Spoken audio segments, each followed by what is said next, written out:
el 31 de diciembre mi hermana me dijo, bueno, feliz año y se fue a dormir. Y en esa época no habían redes sociales como ahora, ni harina pan había aquí. Cuando hay un desafío tan grande, o corres o te encaramas, no tienes de otra, las personas se toman muy en serio su presente. Es como que de repente tienen desafíos y dicen que la vida aquí es muy difícil y de repente se llenan con deudas y no les alcanza el dinero. Pero ¿cómo has visto que se ha comportado el país en ese aspecto migratorio, económico, político? Como un déjà vu para mí, es una repetición. Esta vez ya estoy preparado y no soy tan inmaduro como era en esa época. En juegos económicos o en ciclos económicos, esto ya está pensado.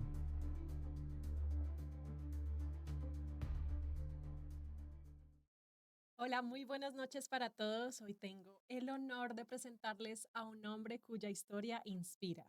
Antonio viene desde Venezuela, llegó a este país como muchos de nosotros, con sueños, con metas. Con el paso del tiempo, él logró convertirse en lo que ahora es, un educador financiero, un hombre de negocios, inversionista y un líder para toda la comunidad latina. Quédate hasta el final porque en estos tiempos de turbulencia por el que estamos pasando en este país, es indispensable contar con información verídica y de primera mano como la que Antonio nos va a compartir en la noche de hoy. Antonio, bienvenido y qué honor que hayas aceptado esta invitación. Bueno, muchas gracias, Tatiana. De verdad, reconozco tu trabajo también y muchísimas gracias por invitarme pues, a tu canal. Es un placer compartir pues, con toda la comunidad y con ustedes pues, toda la información que podamos y poder ayudar a la mayor cantidad de gente posible. Muchas gracias. Bueno, Antonio, empecemos desde tus inicios. Tú vienes de Venezuela, ¿de qué parte? ¿Cómo era crecer allá? Esa primera etapa. Bueno, imagínate, yo vengo de Caracas, Venezuela. Este, ya tengo la mitad de mi vida aquí en Estados Unidos, la otra mitad en Venezuela. A pesar de que no parezca que tenga 50 años, pero los tengo. Vine entre los 24 y 25 años a los Estados Unidos. Crecí en Caracas.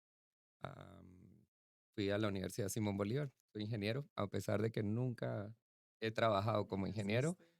Pero bueno, yo fui uno de ellos, de los que eh, siguió este patrón de tienes que graduarte de algo para ser alguien en la vida y buscarte un trabajo de verdad y todo eso, ¿no? Camino tradicional. Sí, el camino tradicional fue lo que nos vendieron a todos, pues básicamente a nuestros padres, a nuestros abuelos también se lo vendieron así. Pero bueno, me costó bastante graduarme en la Simón Bolívar y apenas me gradué, pues entró Chávez y bueno, entonces ahí vino el cambio de decisiones de quedarme en Venezuela o venirme para acá. Entonces, esa puedes decir que fue la razón por la que estás ahora aquí. Sí, bueno, ya mi hermana tenía como 4 o 5 años viviendo en los Estados Unidos. La mayoría de la gente me dice, ¿por qué Utah, no? Porque en esa época pues no habían venezolanos acá, había muy pocos venezolanos, de hecho. De hecho, eran como 10. Todos son mis amigos hoy día, 10. pero sí, tenían desde el 95, 94 de aquí en Utah.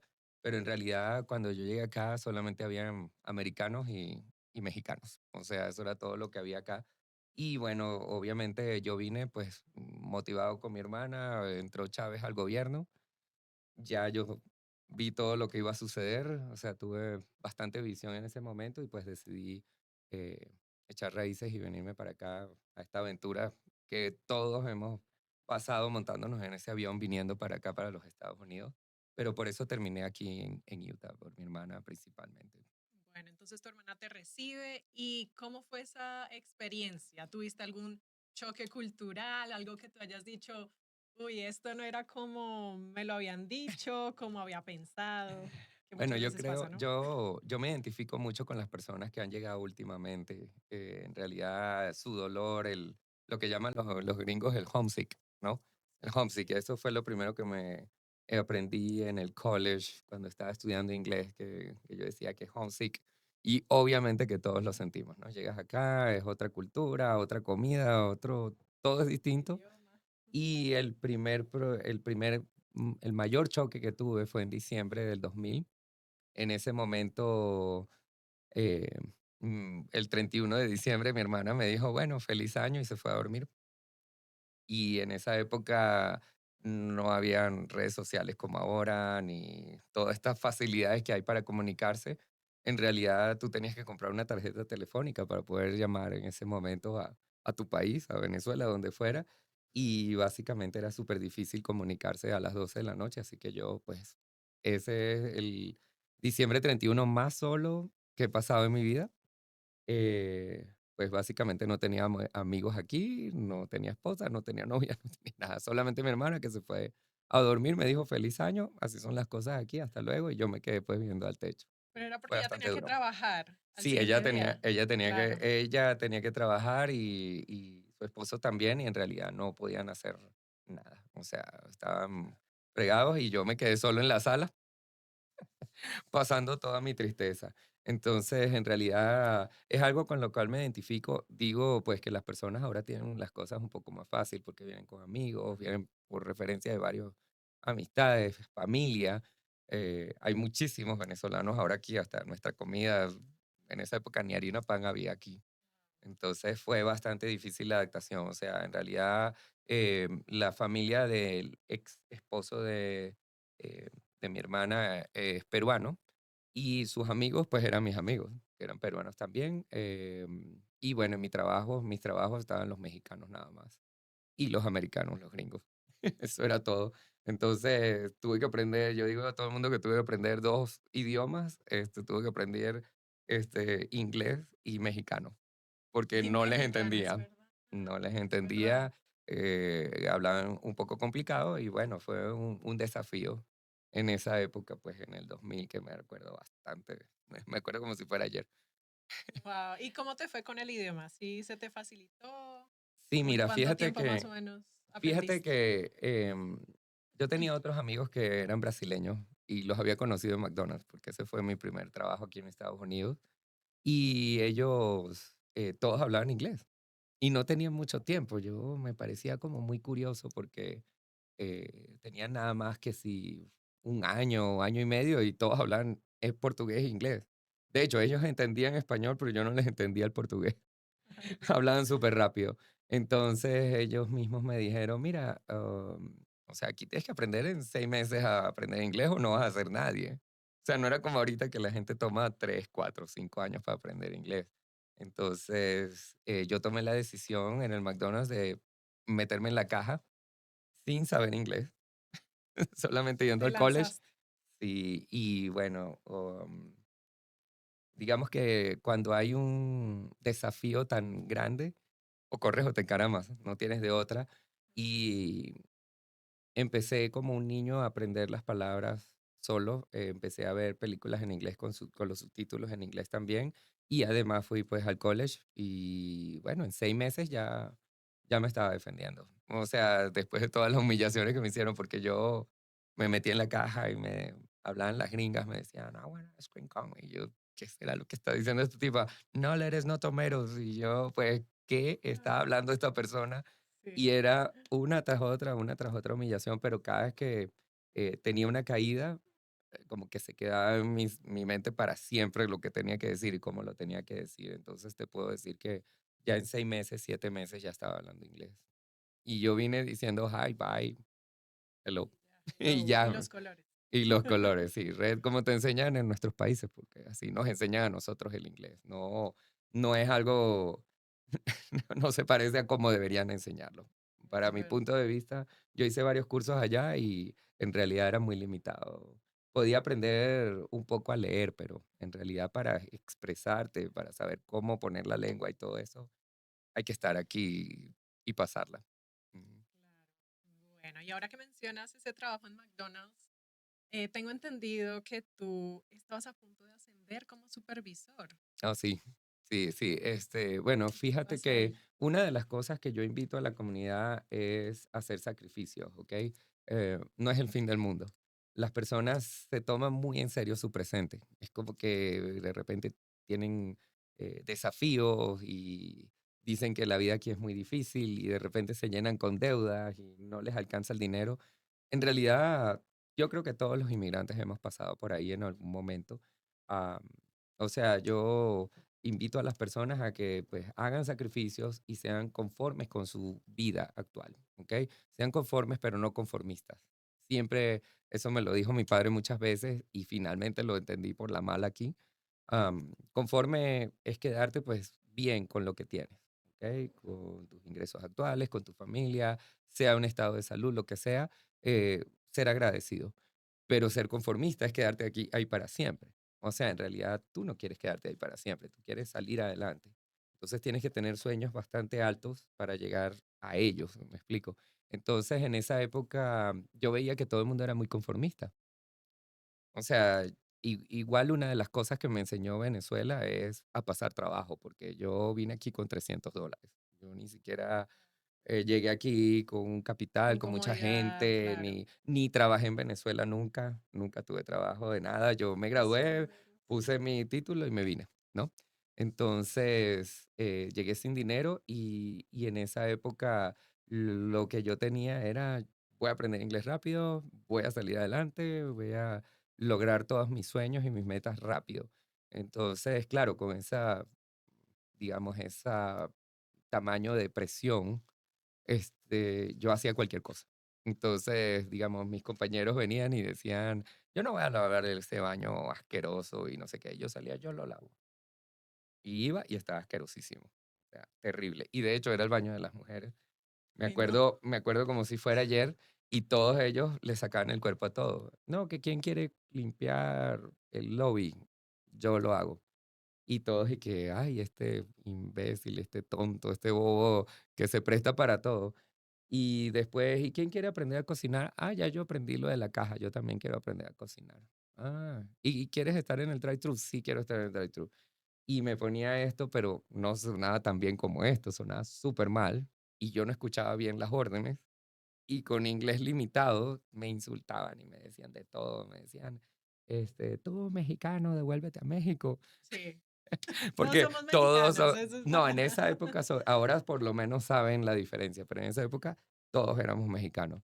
Y con mucho respeto a mi bella comunidad mexicana, pero es un poco de la ignorancia de los americanos, ¿no? En este país también, porque, digamos, en esa época yo pensaba que todo era desarrollo y todo era Mickey Mouse y, y Disney World y nada que ver. O sea, también hay mucha ignorancia en la comunidad americana y muchas veces ellos nos subestiman y de repente dicen, pero ¿cómo lograste esto sin nada? Y no entienden cómo podemos salir adelante. Entonces, sí, en 5 meses me estaban ofreciendo ser manager de todos ellos, me odiaban, que cómo era posible que ellos tenían 10, 15, 18 años ahí y yo iba a ser el manager de ellos con 5 meses. Y mi respuesta fue muy sencilla. O sea, yo sé hacer todo lo que requiere la tienda y tú solamente sabes hacer las hamburguesas, tú solamente sabes estar en la caja y tú solamente sabes estar en el drive-thru. Yo ya pasé por todo. Y si quieres ser manager, eso es lo que tienes que hacer. Pero yo no quiero hacer todo eso. lo que hay que hacer. En realidad Mm, es hacer el sacrificio, pero para que veas lo interesante de las cosas, vino este amigo brasileño, ¿no? Que me invitaban a sus fiestas. Son muy alegres la comunidad brasileña. Y llegó a comer ahí y me dijo, tú sigues aquí. No, no, no, vente conmigo. Y me dio una tarjeta de un sitio que se llama Convergys. Y Convergys era un call center, un sitio de llamadas. Y yo fui súper asustado a la entrevista porque yo dije, bueno, con mi inglés tan limitado, ¿qué me van a aceptar? No, tú eres bilingüe, hablas suficiente, mañana empiezas. Y en esa época el sueldo mínimo eran $5.25. Eso era lo que ganaba en McDonald's. Y en Convergys, trabajando para DirecTV, me ofrecieron 13 en el 2000. claro, ni lo pensaste dos veces. ¿O Imagínate sí? tú, yo de ingeniero en Venezuela, en esa época, para tener una referencia, yo lo cambié a dólares para acordarme siempre cuánto me ofrecieron. Yo recorrí Venezuela completa y uno de los trabajos que me ofrecieron fue Vaso Selva, en Maracaibo, en Cagua, por ahí. Y me ofrecían $300 mensuales. Y cuando yo llegué a McDonald's, mi primer cheque era como $700 cada quincena. Yo ya ganaba $1,400 en un mes. Y después cuando me ofrecieron los $13 en DirecTV, ya pues me ganaba $3,500 en el 2000. Entonces, En realidad son las cosas buenas de los Estados Unidos. Hay mucha oportunidad en Estados Unidos. En realidad es trabajar duro, no ser conformista y buscar oportunidades, que es lo que invitamos a la gente a que haga y pues, que sigan nuestros ejemplos para que lleguen bastante lejos. Bueno, ahora pasemos a cuando decides emprender en el camino de los negocios y Sí. demás. ¿Cómo fue esa experiencia?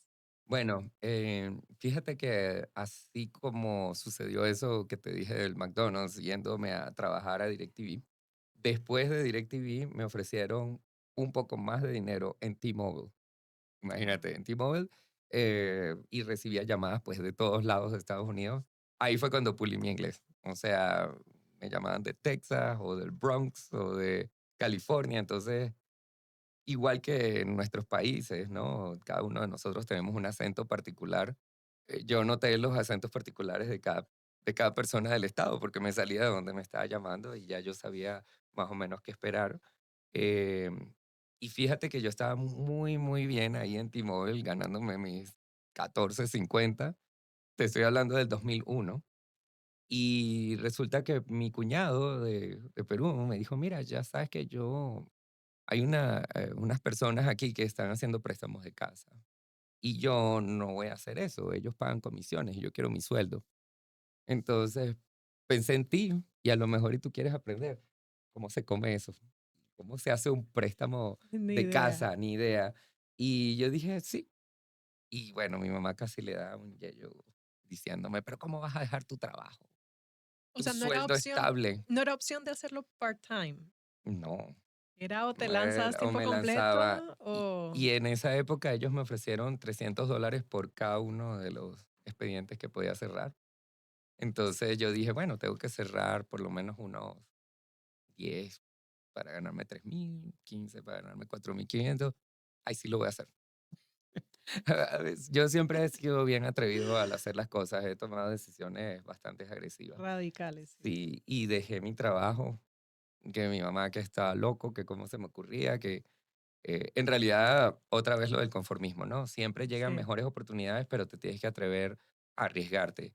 Y en este caso, junto con mi hermana, y bueno, en esa época pues era mi novia, que ahora es mi esposa Jennifer, empezamos mi primera compañía que se llamaba Pan American Loan Processing. Eh, Aprendí todo el trabajo con estas personas, pasé pues varias cosas con esa persona que básicamente me había dado la oportunidad de aprender, pero él tuvo otros problemas. Y después yo pues vi la oportunidad de abrir mi propio negocio y lo abrí. Pero necesitaba capital porque se estaban viniendo 15 personas conmigo y pues tenía que pagarle comisiones, sueldos a todas esas personas y no tenía capital. Y bueno, sin conocer tanto del crédito, abrí un montón de tarjetas de crédito, como 10. Y ese fue el capital que usamos de trabajo, porque no teníamos el dinero para aguantar hasta que tuviéramos el retorno de la inversión, digamos. Entonces nos endeudamos hasta arriba. Y Oh. mi mamá, bueno, otra vez estaba diciendo que yo estaba loco y yo, mi hermana, que cómo se nos ocurría estar haciendo esas cosas, que nos iba a ir re mal. Y resulta que nos fue re bien. Nos fue súper, súper bien. Tuvimos 7 meses para recuperar, digamos, todo lo que nos endeudamos, porque nos endeudamos bastante, pero ya en esa época, pues, no había muchos prestamistas que hacían, pues, los préstamos en español. De hecho, hay Claro. varios que todavía siguen aquí y seguimos conociendo, son amigos y conocidos, que aún siguen en el mercado, pero en esa época, pues, nos iba súper bien, porque todo el mundo quería comprar una casa. Mucha gente venía de intereses súper altos. Me acuerdo cuando Clinton eran como el 9,5. La gente se queja de un 6% ahorita. Y en esa época eran 9,5, 10% y nosotros lo refinanciábamos para bajarlo al 6,5. Y bueno, en el 2002 pues explotamos. O sea, de verdad hicimos un montón de préstamos, 80, 100 préstamos por mes. Era una locura. Éramos una máquina de producir dinero, pero creo que la falta de educación financiera siempre cobra. Yo creía que Estados Unidos era soplar y hacer botellas en esa época. Yo dije, no, vale, pero esto es un paraíso. O sea, ahora hace que hace dinero y gasta que gasta dinero, porque en realidad era bastante inmaduro. sabía cómo hacer el dinero, pero no sabía cómo administrarlo ni cómo mantenerlo, Administrar. que es mucho de lo que quiero enseñarle a la gente y por eso los estamos invitando, pues el septiembre 27 vamos a hacer esta conferencia con mucho cariño para todas las personas, para que vengan y que no cometan los errores que nosotros hemos cometido, que sepan cómo funciona el crédito, cómo llevar su presupuesto y todas esas cosas, todos los errores que he cometido estos 25 años, estamos pues condensándolos para que tengan una buena referencia, ¿no? Pero bueno, así empecé en mi primer negocio, que fue hacer préstamos hipotecarios, procesarlos, y bueno, hasta abrimos una agencia en Colorado. Tenemos clientes en Denver, tenemos clientes aquí, era una locura. Y ahí tu mamá cambió de parecer cuando Sí, les no, iba ahí yendo feliz, bien, ahí dijo, sí, wow, yo sabía que podías hacerlo. sí, qué orgulloso estoy de Qué mi hijo. orgulloso. Pero, o sea, mi mamá tan linda, ella, siempre le digo esto, ¿no? Que es la educación que nos dieron. O sea, ve al college, a la universidad, gradúate de algo, ten un trabajo de verdad, eh, que vas a estar Jubílate. vendiendo, Mm. que vas a estar vendiendo, si todos los vendedores son fracasados, no hables con la gente es difícil, la gente es problemática, todas esas pajas, porque en realidad no tengo otra palabra para describirlo, que nos metieron en la cabeza. A mí me encanta cuando veo a una persona emprendedora porque está haciendo lo que tiene que hacer para una libertad financiera real. O sea, en realidad en un trabajo bastante difícil que tengas libertad financiera. Tienes que ganar bastante ceros para que tiene que ser un trabajo bastante bien pagado, corporativo, em, para que pues, realmente puedas tener una de esas jubilaciones dignas. Pero la mayoría de la gente que está trabajando no va a tener un retiro digno a menos que tenga su propio emprendimiento, es la verdad. O sea, tienen que ganar por lo que hacen, básicamente, no por lo que les quieran pagar, sino por, por comisiones o por resultados. Es básicamente lo que pienso. Así es. Y cuando dices que la falta de educación financiera te llevó a tomar malas decisiones, ¿te refieres a este negocio que Oh, sí. iba No, viento iba en un boom, popa? un boom. O sea, imagínate tú. Ahí nada más para dar una pequeña referencia, en el 2002, 2003 yo ganaba como $25,000 al mes. De los 3,000, 5,000, yo dije, Una locura. sí, 25, 30, 20. Y así como entraba, yo todo gastaba. Todo gastaba, así como me enseñaron que el dinero va y viene, el dinero no va y viene. El dinero se va fácil, pero tienes que tener tus cosas en regla si realmente quieres capitalizar y quieres acumular riqueza, porque no va y viene. Entonces, lamentablemente esa es la educación que tenía en esa época y malgastaba muchísimo el dinero. O sea, viajes, fiestas, nos íbamos cada rato a Las Vegas, a New York, a todos lados. Vida de rico sin serlo. Y sí, pagué el precio caro, pero tuve una buena lección en mí. O sea, básicamente viene lo siguiente, que fue lo que pasó en el 2008. Muchas de las personas que estábamos aquí, no sé, ah, pasamos por ese momento difícil, la crisis financiera de Estados Unidos y del mundo, porque fue mundial. Básicamente empezó en el 2006, 2007, hasta el 2008 que explotó.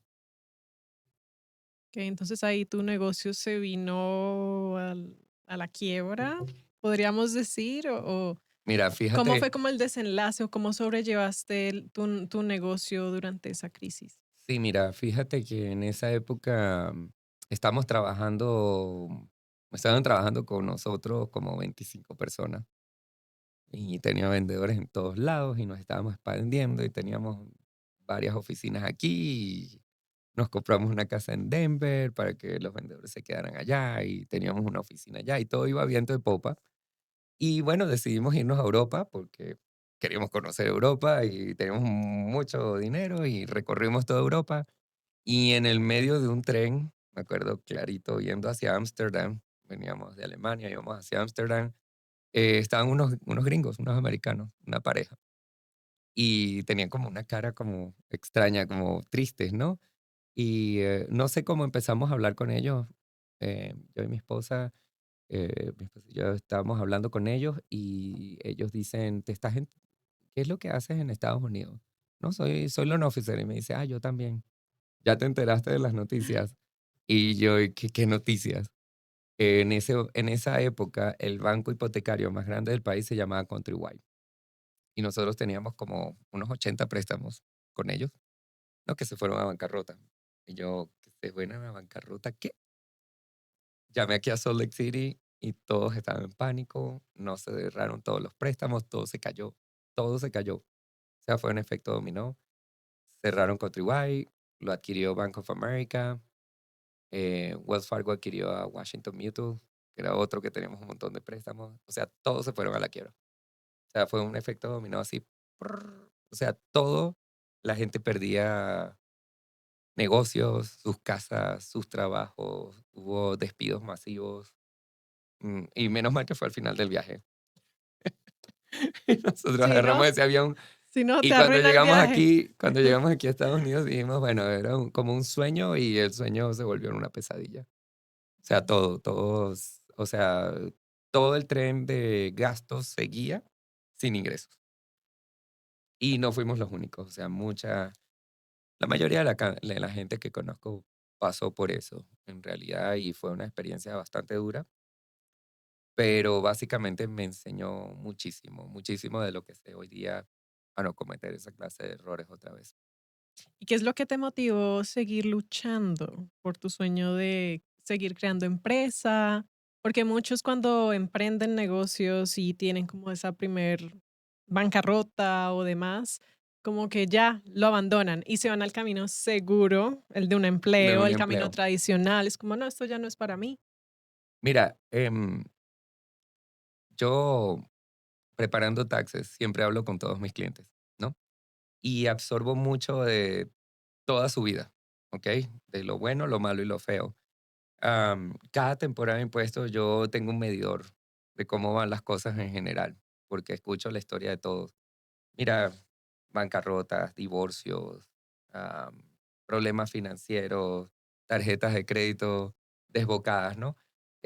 Una de las cosas que me apasiona de mi trabajo es em, tener la información, tener la información. En esa época yo opté por la bancarrota, no tenía opción alguna, o sea, no había manera de mantener esa situación a flote y en esa época conocí mucho de las leyes de Estados Unidos y las ventajas que hay de hacer cosas, ¿ok? Entendí cómo funciona, obviamente haciendo los préstamos ya entendía cómo funciona el FICO Score y todo esto, pero también entendí el lado feo, que es fracaso, bancarrota, dejar de pagar, em, digamos que te puedan quitar una casa.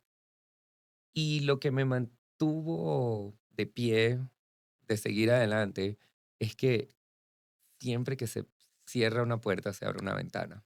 O sea, estoy seguro que eso es cierto. O sea, yo antes decía, esos son los dichos de la abuela, pero no son, no son. En realidad se cerró la puerta de los financiamientos. Llegaron todos mis clientes en masa que estaban perdiendo sus casas, muchos estaban retrasados 2 meses, 3 meses, 5 meses, todos desesperados que habían perdido sus trabajos. O sea, no, la carga no fue solo mía personal, la carga fue de todos mis clientes porque tenía una base de datos grande y todos llegaban casi que desesperados, llorando, ¿qué vamos a hacer? ¿Qué esto? ¿Qué lo otro? Y en esa época entró el presidente Obama, estaba saliendo Bush de la presidencia, venía de una guerra innecesaria con Irak que, bueno, básicamente causó muchos estragos, muchos problemas. Básicamente la situación actual se me parece un poco. Es como un déjà vu Como repetitivo, un ciclo. es como Se un repite. ciclo. Hablando un poco de inmigración, en esa época Bush tenía algo llamado comunidades seguras, English only. Había muchísimo racismo. No nos podían escuchar hablando español en la calle. Porque, "Yeah, you're in America." Era bastante duro. Y lo de las comunidades seguras, ahora básicamente llaman un 800 y échale tierra al que no tiene papeles. Y básicamente eso era terrible. Muchísimas redadas, o sea, en esa época, en el 2007, 2008, hasta cuando empezó Obama, que también ha dicho que él ha sido pues una de las personas que más ha deportado gente. En realidad fue un momento bastante duro, pero empezó otros negocios. Y siempre hay. Lo que tienes es que mantenerte atento, saber a quién escuchar, dónde agarras la información correcta y cómo educarte rápido. Y en esa época empezó algo que lo llamaban las modificaciones de préstamos, los loan modifications. Y las modificaciones de préstamo consistían en que usted tenía pues el 6, 7% de interés y nosotros podíamos bajarlo hasta el 2%, 2,5% por 5 años. Sí, 2%. 2%. Y para salvar la casa de las personas, porque si el gobierno no hacía algo, yo creo que no estaríamos aquí. O sea, de verdad, no podían dejar que todo eso siguiera. O sea, hizo mucho daño, pero una de las cosas que yo sé de los Estados Unidos es que nunca va a dejar caer su economía a menos que venga una guerra nuclear y nos acabemos. Pero en juegos económicos o en ciclos económicos, esto ya está pensado. ¿Ok? Ellos recogen un montón de dinero y después imprimen un montón de dinero y así van. Es un estira y encoge. Entonces, obviamente, pues hubo despidos masivos. Yo solamente tenía que demostrar ciertas cosas que las personas más bien, lo contrario de comprar casa, más bien no calificaban. Ganaban muy poco dinero. Yo demostrábamos a los bancos y le pudimos salvar las casas a un montón de personas. En realidad fue muy motivador porque estábamos en el piso, pero había una manera de pararse. Y bueno, ayudamos a muchísimas personas con ese programa de modificación de préstamos de casa. Y bueno, ellos, pues muchos de ellos ya pagaron sus casas hoy día. Ellos ya tienen 2, 3 propiedades. Pero la salvamos la primera y ellos se volvieron a levantar en esa época. Y que siempre se abre una ventana. Lo que hay es que estar pendiente. Cuando tú mencionas que o sea, sistema económico político de Estados Unidos es algo que se repite, bueno, tú has estado en este país por más de 20 años, aproximadamente, 25, 25. 25 años. Entonces, ¿cómo has visto, bueno, sé que nos estabas comentando un poco, pero cómo has visto que se ha comportado el país en este aspecto migratorio, económico, político? Sí, bueno, como te digo, es como un déjà vu para mí, es una repetición. O sea, simplemente como que esta vez ya estoy preparado y no soy tan inmaduro como era en esa época. O sea, en realidad yo digo que los desafíos son los que nos hacen madurar y, y hay que estar pendiente para, digamos, volvernos un poco más evolucionados y saber cómo reaccionar. Esta situación para mí no es nueva, es casi lo mismo. O sea, un boom económico, todo el mundo está haciendo dinero, es fácil conseguir empleo, tienes múltiples trabajos, sube la inflación, empieza la gente a malgastar el dinero, porque no es gastarlo, es malgastarlo. El gasto público se pone descabellado, sube la inflación, viene la recesión otra vez, la gente todo se le hace caro, empiezan a subir las tasas de interés, pues, y me parece que es hacia donde vamos ahorita, otra vez a repetir. El ciclo se vuelve a repetir y es donde estamos ahorita y yo ya sé lo que va a pasar. A pesar de que mucha gente lo quiera negar, pero es inevitable. Y después de que pase lo inevitable, pues va a venir el salvavidas otra vez. Es una repetición, es cíclico. Y por eso es que pues quiero invitar a las personas en septiembre 27 a que vengan al evento. Les voy a explicar exactamente acerca de ciclos migratorios, ciclos económicos. En realidad, esto no es algo nuevo para mí. Es súper repetitivo y las personas que tenemos bastante tiempo acá, o sea, pues mis amigos que tenemos bastante tiempo, lo comparamos así, mira, esto era esto. Ya, Sí, todo de memoria, claro. todo como que se vuelve a repetir, es como un patrón. ¿Qué les dirías a esos inmigrantes que están esperando a ver qué pasa, ¿verdad? En este país para tomar alguna decisión financiera importante. ¿Qué les Bueno, mira, dirías? hay muchos consejos. O sea, lo primero es que tienen que organizar sus finanzas. O sea, a la gente le da hasta molestia llevar su chequera, o llevar sus gastos y a veces se sobregiran. Yo digo, eso es una locura en ese momento. De verdad, tienen que tener orden. O sea, cuando tú no llevas un orden financiero, no sabes dónde está cojeando la pata, cuál es tu talón de Aquiles. Si tú pones todo en una hoja, en un presupuesto a nivel financiero, y después les hablo de nivel migratorio, tú sabes exactamente dónde estás malgastando, dónde se está yendo el dinero, qué cosas puedes eliminar, am, cómo puedes multiplicar tus ingresos, diversificar tus activos, diversificar tus ingresos, que es lo que vamos a hablar ese día en la conferencia. Pero sin orden no puedes aspirar que haciendo las mismas cosas, si yo me hubiera mantenido pues, como venía antes, estaría cayendo en otra bancarrota ahorita, inevitablemente malgastando el dinero y haciendo lo que se me pega la gana. O sea, uno tiene que, digamos, es una madurez financiera y llevar cierto orden para saber exactamente dónde estás parado. Muchos de mis clientes a veces se preocupan y vienen y dicen, no, estoy al borde de la bancarrota. Y si yo hago un análisis de su situación, no están al borde de una bancarrota. Tienen equity en su casa, tienen activos, o sea, tienen ingresos de varias cosas. Lo que pasa es que no lo tienen plasmado para darse cuenta de dónde están fallando, qué es lo que pueden mejorar, si tienen algún emprendimiento, cómo pueden llegarle a más gente. Muchos de ellos no quieren hacer lo que nosotros estamos haciendo de eh, ir a las redes sociales, que cómo me veo, que cómo hablo. En realidad, este mundo pues globalizado, eso es lo que está pidiendo, información. Y las personas que se atrevan, pues la van a tener más fáciles de las que no. Es verdad, y algo que tú decías es que, claro, a veces la gente dice, no, necesito otro trabajo, estoy en bancarrota, pero muchas veces, como tú decías, es hacer esas cosas sencillas como anotar números, anotar los gastos. Y les da flojera. Es verdad, y a veces me Y incluyo. prefieren ver Instagram y quedarse horas y horas desperdiciadas viendo redes sociales. O sea, no es que yo no lo haga, pero lo tengo bastante limitado porque mi tiempo vale oro. Decía Arnold Schwarzenegger que si vas a dormir 8 horas, tienes que dormir, sleep faster. Duerme más rápido, duerme 6 horas porque el tiempo vale oro. Y en realidad el tiempo es lo que más vale. O sea, no podemos estar desperdiciando nuestro tiempo. Si estás desocupado es porque algo no estás haciendo bien.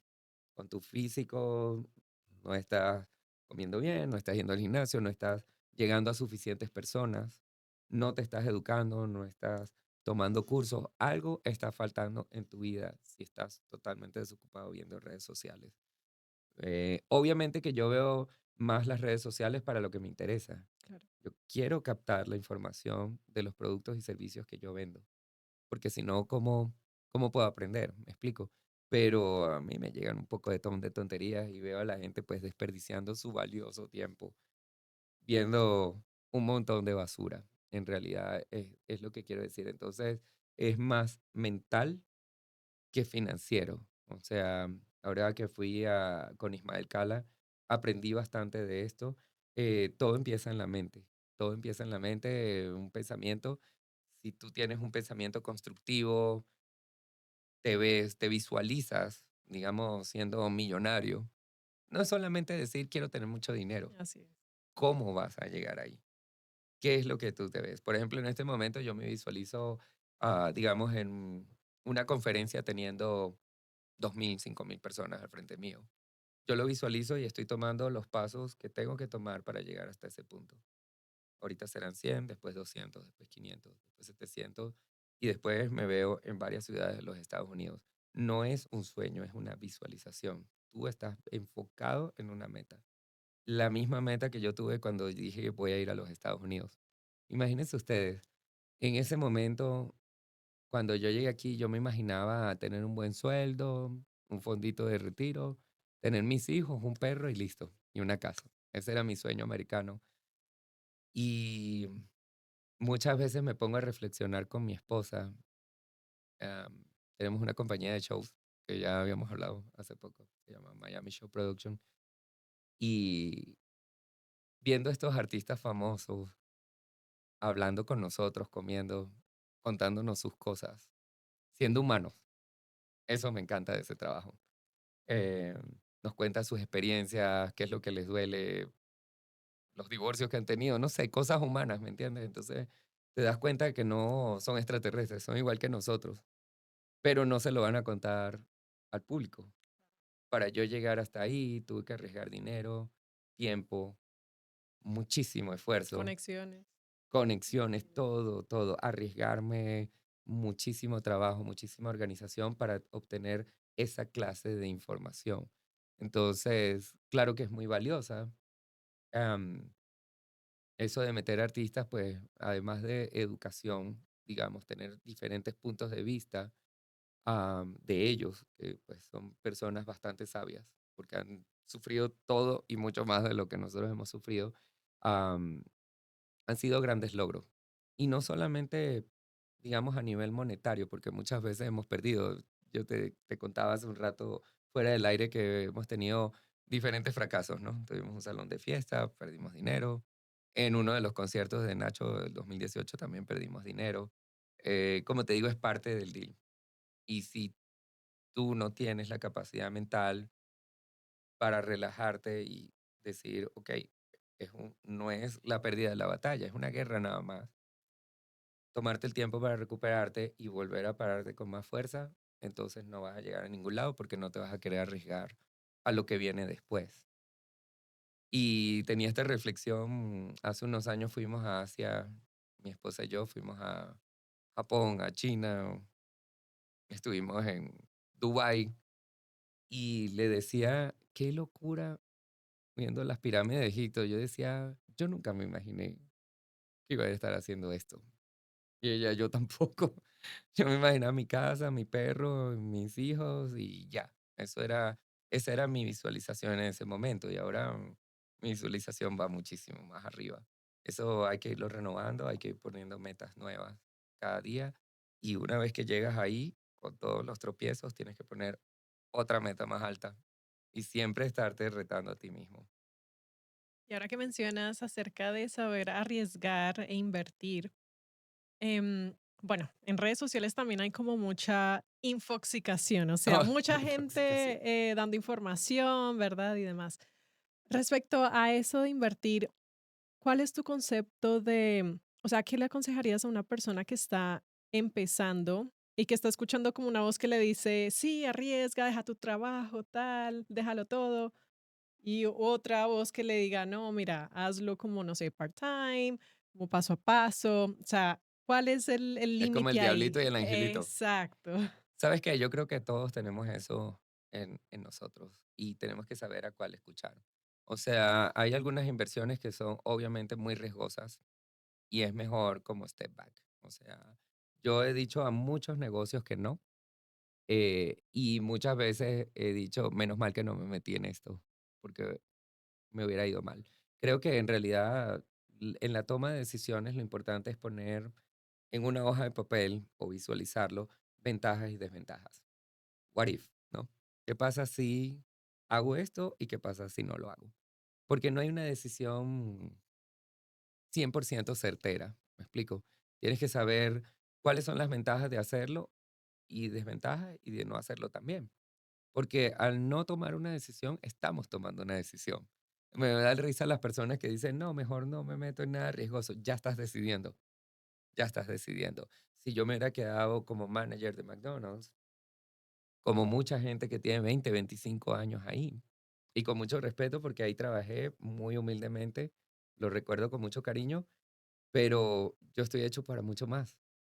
Entonces, una persona que está empezando ahora, digamos que esté en una fábrica, que esté haciendo, tengo muchísimos de mis clientes que hacen Amazon, que hacen este, Lyft y todo esto.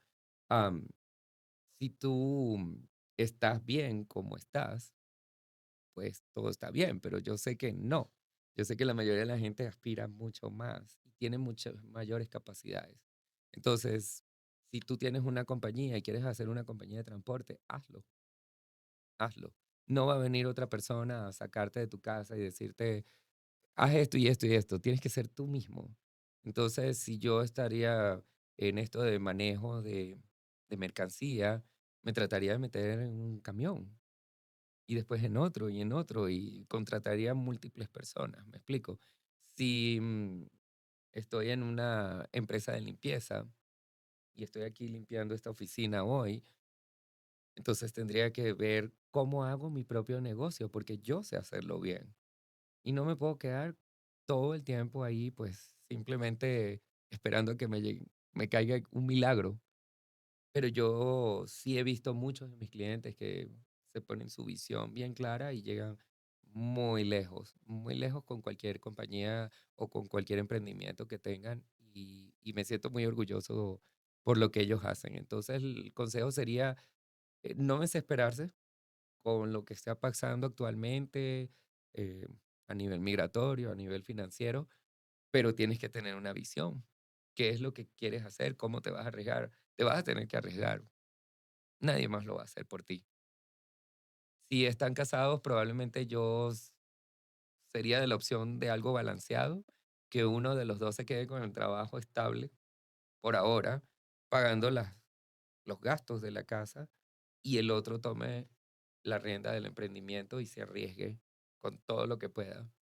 O sea, es lo bonito obviamente que te Ser un tienes que llevar bien equipo, con tu claro. pareja, porque si no te llevas bien con tu pareja no puedes llegar a ese entendimiento, pero yo he visto muchas personas que lo han hecho y les ha ido súper bien.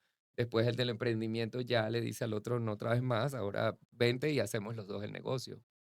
Y ya de ahí arrancaron.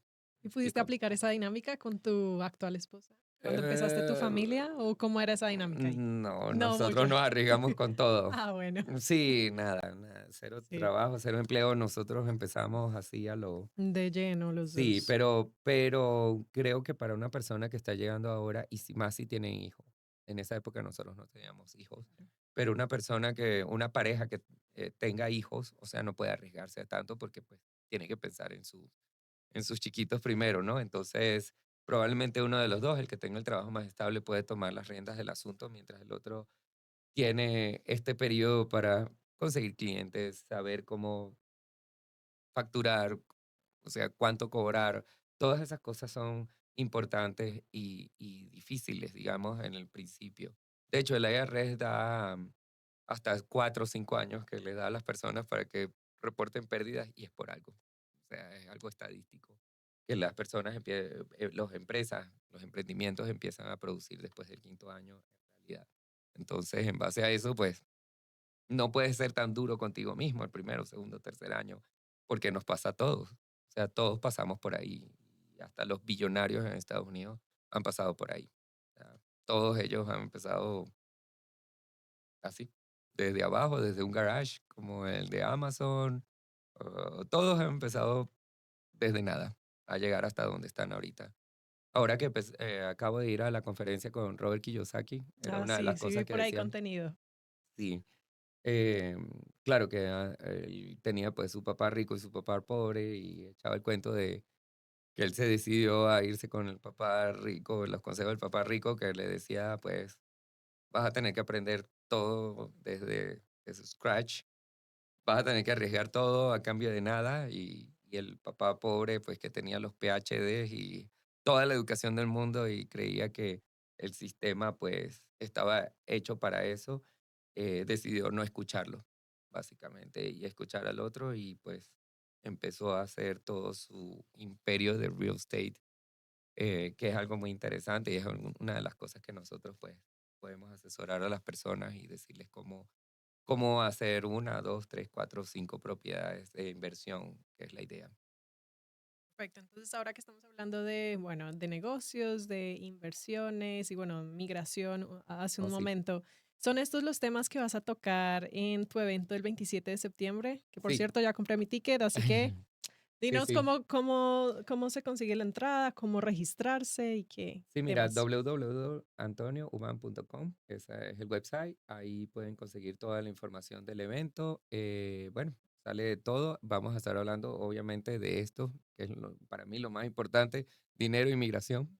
Esos son los dos temas principales que vamos a estar hablando. Obviamente vamos a hablar de eh, marketing digital y todas esas cosas importantes que todos los negocios necesitan para poder progresar. Vamos a tener a Carlos Trujillo, que es un abogado de inmigración bastante conocido aquí, para que pueda responder sus preguntas. Vamos a tener un panel, pues, de personas capacitadas que vamos a tratar de estar contestando las preguntas de cada caso ese día. Obviamente, pues, que en un día no se puede contestar todo, pero estamos tratando de condensar las partes más importantes. Quiero ahora hablar un poco de inmigración. En realidad, para la gente, esto no es nada nuevo. Aquí ya esto ha pasado anteriormente, Tatiana. Esto es una repetición, ah, y obviamente, pues como cualquier ciclo, va a tener una fecha de caducidad. Entonces ahí vamos a explicarle a las personas en realidad cómo cuidarse, cómo cuidarse. Vamos a hablar de leyes, eh, los tipos de leyes que hay, las faltas de las leyes, que son los misdemeanors y las felonías.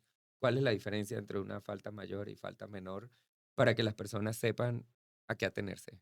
Porque venimos con muchas malas costumbres también. Así como yo tenía mis malas costumbres financieras, hay mucha gente que viene, pues dice que Estados Unidos, que molestia cumplir las leyes, que fastidio que los policías te pidan todo, que no te puedes parar mal, que esta pagadera de impuestos. Yo los escucho y digo, por ahí no es.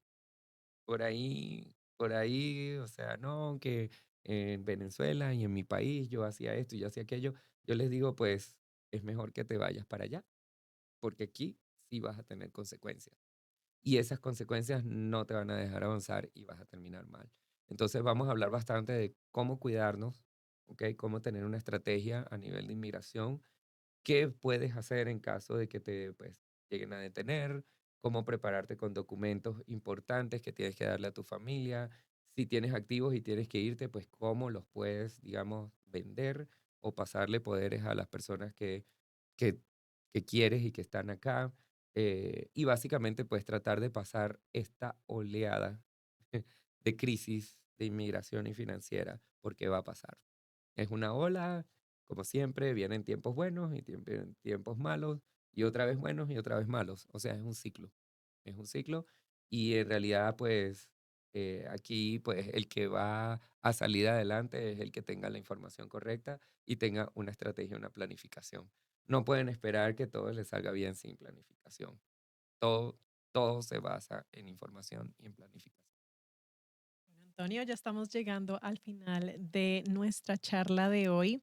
Por último, te quería preguntar, ¿cuál es tu sueño con la comunidad latina que nos está escuchando?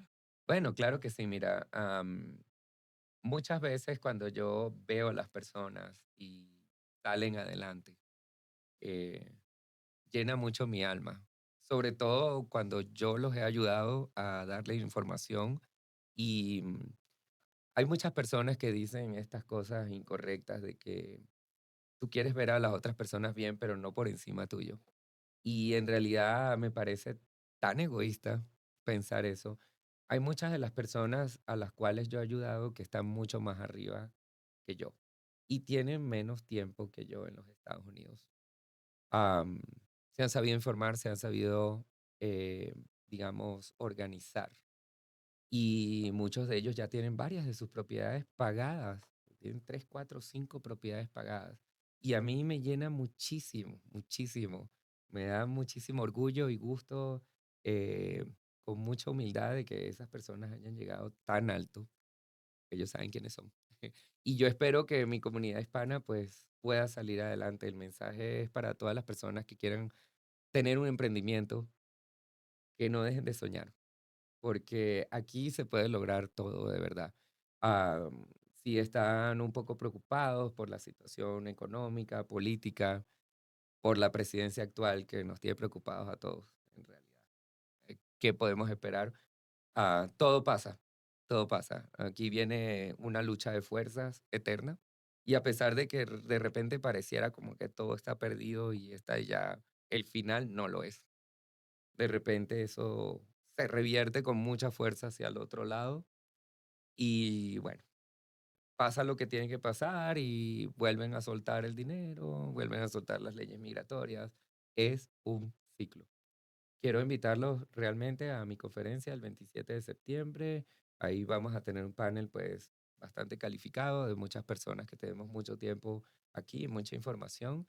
Y básicamente pues mi mayor consejo para ustedes es que busquen la información donde la tienen que buscar, porque como me dijiste que dicen Infoxicación. infoxicación, o Sí. sea, claro, hay mucho charlatán y en realidad tienen que buscar la reputación de las personas, qué dice la gente de esa persona que están escuchando. Y lo más importante, ¿esa persona está donde tú quieres estar o no? Eso es lo que le digo a las personas. Si es tu compadre que hace ciertos trabajos y no te está aconsejando de sus trabajos y no está donde tú quieres estar, ¿por qué lo vas a escuchar? O sea, tienen que saber a quién escuchar. Yo soy, yo filtro mucho la información que entra en mí, sobre todo últimamente, y yo solamente estoy escuchando a expertos. Ahorita que fuimos con Robert Kiyosaki, fuimos con Ismael Cala también, que nos llenó de mucha información. em, Estoy escuchando las personas que están donde yo quiero llegar, ¿ok? Entonces, obviamente que hay pasos, ¿ok? Que uno tiene que seguir, pero si esa persona que está escuchando tiene la reputación, todo el mundo habla de todo el mundo. Es muy fácil. Si tiene la reputación es porque algo está haciendo bien, y si tiene mala reputación, pues obviamente mm, pasa la página y ve hacia otro lado porque ahí no es que te van a dar lo correcto. Muy bien, muchas gracias Antonio por toda esa experiencia y toda la información que nos has compartido en la noche de hoy. ¿Y en qué redes sociales te encuentran la comunidad? Sí, bueno, en Instagram, ahí está mi página. Básicamente estamos posteando toda la información de todo lo que estamos adquiriendo. Es antonio.uban en mi Instagram. Estoy en Facebook también. Bueno, vamos a publicar en YouTube, ¿verdad? En tu canal. Sí. Ahí, bueno, y invitando pues a todas las personas a que nos sigan y a que vengan al evento el 27 de septiembre y con mucho cariño pues le estamos poniendo toda esta información al público para que se inscriban. Ya las entradas pues, están volando, así que pues adquieran su entrada y los espero con mucho cariño ese día. Claro que sí, nos vemos el 27 de septiembre, todos a inscribirse para este evento. Si te inspiró este episodio, compártelo, suscríbete y déjanos tu comentario.